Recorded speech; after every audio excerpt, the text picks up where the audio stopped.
สบายดีเนาะคือมื้อนี้ข้าพเจ้าจะมาเว้าเกี่ยวกับว่าสาเหตุที่เฮาเป็นโรคกระเพาะลำไส้หรือว่าพยาธิกระเพาะลำไส้นั่นเองเนาะพยาธิกระเพาะลำไส้เกิดมาจากไส้หลายๆคนก็เป็นเช่นว่า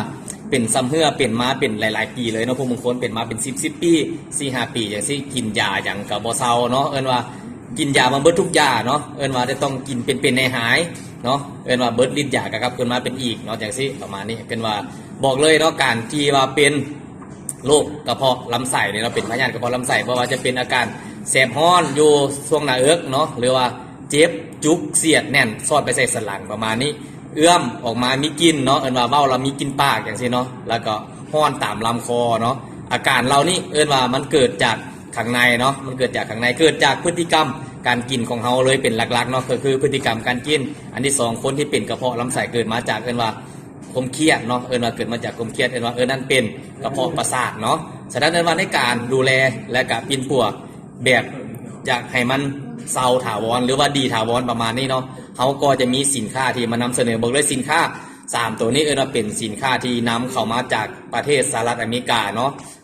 โดยที่ผลิตจากโรงงานกัมมิเนก LLC ได้มาตรฐานระดับโลกเนาะว่าเป็นโรงงานที่อันดับ2ของโลกเลยเนาะในนั้นก็จะมีตัว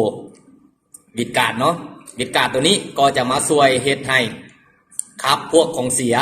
ออกจากทางกายเนาะอนามัยผนังลำไส้เฮาเนาะให้สะอาดเนาะว่าครับตัวยาที่เฮากินมาก่อนหรือสารพิษสารเคมีตัวข้างในทางกายของเฮาตัวนี้ได้ดีหลายเนาะตัวที่2บอกเลยเนาะก็คือตัวเซอร์นิตันเนาะเซอร์นิตันตัวนี้จะไปช่วยเสริมสร้างให้เม็ดเลือดขาวของเฮาแข็งแรงเนาะแก้อักเสบทางในได้ดีหลายเนาะตัวนี้บอกเลยเนาะตัวนี้เซอร์นิตันตัวนี้ช่วยในการแก้อักเสบอย่างเช่นว่าพวกบาดแผลในกระเพาะอาหารเนาะจุลางลำไส้มีปัญหาอย่างซี่คือตัวนี้จะช่วยได้ดีต่อมาก็คือตัวเว้นทางเนาะเว้นทางตัวนี้เป็นว่าจะไปช่วยเพิ่มจุลินทรีย์เนาะหรือไปช่วยปรับระบบดูดซึมเฮ็ดให้ระบบดูดซึมของเขาดีขึ้นเนาะและก็ไปช่วยปรับระบบขับถ่ายของเขาได้ดีหลายเนาะคือ3ตัวนี้เมื่อออกฤทธิ์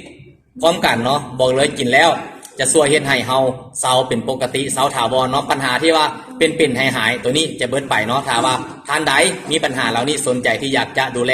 เนาะเกี่ยวกับปัญหาเรื่องกระเพาะลำไส้ซ้ำเหื่อเป็นมะโดนกินอย่างกระเพาะเซาเนาะให้